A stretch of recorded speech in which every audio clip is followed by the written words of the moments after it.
بسم اللہ الرحمن الرحیم۔ محترم سامعین کرام، السلام علیکم ورحمۃ اللہ وبرکاتہ۔ جیسا کہ آپ کے علم میں یہ بات آ چکی ہے کہ بندے کو کبھی بھی اللہ سے نا امید نہیں ہونا چاہیے، بلکہ ہمیشہ وہ پر امید رہے، اور کتنا بڑا بھی خطا ہو جائے تو وہ اللہ کی ذات سے امید رکھے کہ وہ معاف کرنے والے ہیں، اور اللہ سے وہ معافی مانگے۔ انشاءاللہ اللہ تعالیٰ اس کی معافی کو قبول فرمائیں گے اور اللہ اس کو معافی دے دیں گے۔ اس تعلق سے آج ہم آپ کے سامنے ایک واقعہ پیش کرنے جا رہے ہیں۔ یہ واقعہ امام بخاری امام مسلم دونوں نے اپنی صحیح میں ذکر فرمایا ہے۔ واقعہ اس طرح ہے کہ حضرت ابو سعید خدری رضی اللہ تعالیٰ عنہ روایت کرتے ہیں کہ رسول اللہ صلی اللہ علیہ وسلم نے ارشاد فرمایا کہ پچھلی امت میں ایک شخص تھا، یعنی اسلام سے پہلے کا واقعہ ہے، کہ ایک شخص تھا جس نے 99 لوگوں کو قتل کیا تھا۔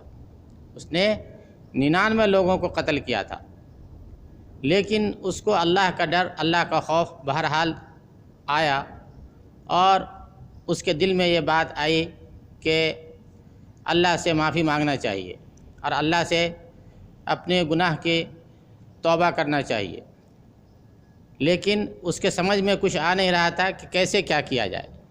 چنانچہ اس نے ایک عالم کے بارے میں پوچھا کہ کوئی ایسے عالم کے بارے میں بتاؤ جو مجھے اس بارے میں صحیح رہنمائی کر سکے۔ چنانچہ لوگوں نے اس کو ایک بہت بڑے عالم جو کہ راہب اور پادری تھا اس زمانے کا، اس وقت کا، اس کی طرف لوگوں نے اس کی رہنمائی کی کہ اس کے پاس جا کر کے مسئلہ دریافت کرو۔ چنانچہ وہ شخص اس راہب کے پاس آیا اور اس سے پوچھا کہ میں نے 99 قتل کیے ہیں، کیا میری مغفرت ہو سکتی ہے؟ کیا میری توبہ قبول ہو سکتی ہے؟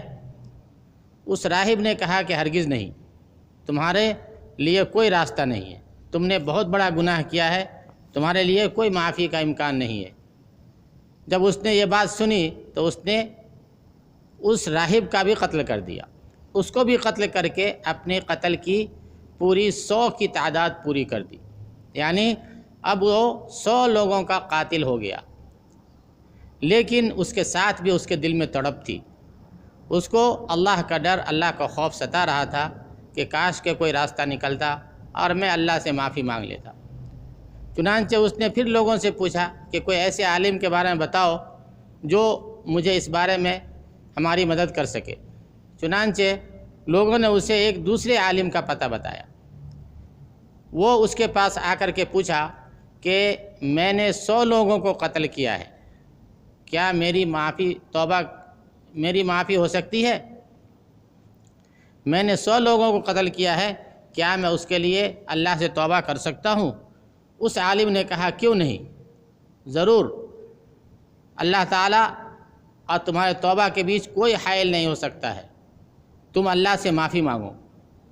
وہ اس طرح کہ تم اللہ سے معافی مانگو اور جہاں تم رہتے ہو اس سرزمین کو چھوڑ دو، یہ گناہوں کی سرزمین ہے، اور تم فلاں بستی میں چلے جاؤ جہاں نیک لوگ رہتے ہیں، اور وہاں رہ کر کے ان کے ساتھ عبادت کرو، اور اپنی سرزمین پہ پھر واپس نہ آنا۔ چنانچہ اس نے اللہ سے توبہ کیا، اللہ سے معافی مانگی، اپنے 100 گناہوں کی اللہ سے معافی، 100 قتل کی اللہ سے معافی مانگی، اور اس کے بعد وہ اس سرزمین کی طرف چل پڑا جس کی طرف اس کی رہنمائی کی گئی تھی۔ وہ ابھی راستے ہی میں تھا، آدھا ہی راستہ طے کیا تھا کہ اس کے موت کا وقت قریب آ گیا، اور اس کی موت آ گئی، اور دو فرشتے حاضر ہو گئے، جو رحمت کے فرشتے ہیں وہ بھی آ گئے، اور جو عذاب کے فرشتے ہیں وہ بھی آ گئے، اور دونوں نے اس کی روح کو اپنے قبضے میں لینا چاہا۔ رحمت کے فرشتے نے کہا کہ یہ شخص توبہ کر کے آیا تھا، یہ اللہ سے معافی مانگ کر کے آیا تھا، اور پوری طرح سے اللہ کی طرف متوجہ ہو کر کے آ رہا تھا، اس لیے یہ جو شخص ہے یہ میرے قبضے میں رہے گا اور میں اس کو لے کر کے جاؤں گا۔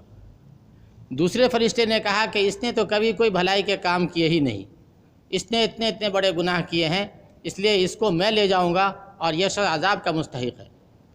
دونوں کے درمیان یہ بحث جاری ہی تھی کہ ایک شخص کو اللہ نے ان کے پاس بھیجا، اور یہ انسانی شکل میں ایک فرشتہ تھا جو اللہ کے حکم سے ان کے پاس آیا تھا، اور کہا کہ دیکھو تم دونوں کے بیچ میں میں فیصلہ کرتا ہوں، وہ اس طرح سے کہ تم زمین کو ناپ لو، ان دونوں زمین کے بیچ میں جو ہے تم پیمائش کر لو اور دیکھو کہ یہ کس زمین سے زیادہ قریب ہے۔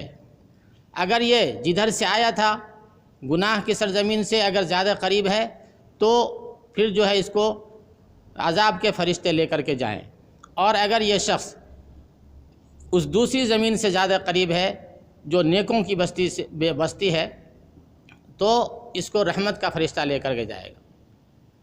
چنانچہ دونوں نے پیمائش شروع کی۔ اللہ کا حکم ہوا کہ اے زمین کا وہ حصہ جو گنہگار لوگوں کی سرزمین کی طرف کی ہے، تو پھیل جا، تو لمبی ہو جا، اور زمین کا اس حصے کو اللہ کا حکم ہوا جس طرف وہ جا رہا تھا کہ اے زمین کا وہ حصہ جو نیکوں کی بستی کی طرف ہے تو سکڑ جا، تو کم ہو جا۔ چنانچہ دونوں کی پیمائش ہوئی تو اس زمین کی طرف جدھر وہ جا رہا تھا صرف ایک بالش زیادہ نکلا، ان کی طرف وہ صرف ایک بتہ زیادہ ان کی طرف زیادہ قریب تھا۔ چنانچہ ان کو اس آدمی کو اس کی روح کو رحمت کے فرشتے نے اپنے قبضے میں لے لیا۔ تو بھائیوں، بتانا یہ ہے کہ اللہ کی رحمت سے کبھی نا امید نہیں ہونا چاہیے۔ کتنا بڑا بھی گناہ ہو جائے اللہ تعالیٰ معاف کرنے والے ہیں۔ اگر ہم گناہوں کے تمام شرائط کی اگر ہم توبہ کے تمام شرائط کے ساتھ اللہ کی طرف متوجہ ہوں گے تو اللہ تعالیٰ معاف کرنے والے ہیں، اور اللہ سے ہمیں ہرگز نا امید نہیں ہونا ہے۔ جب تک جان میں جان ہے معافی طلب کرتے رہو، اللہ تعالیٰ ہر گناہ کو معاف کرنے والا ہے۔ اللہ سے دعا ہے کہ اللہ ہم سب کی گناہوں کو معاف فرما دیں اور ہم سب کو جنت الفردوس نصیب فرمائیں۔ وآخر دعوانا ان الحمد للہ رب العالمین۔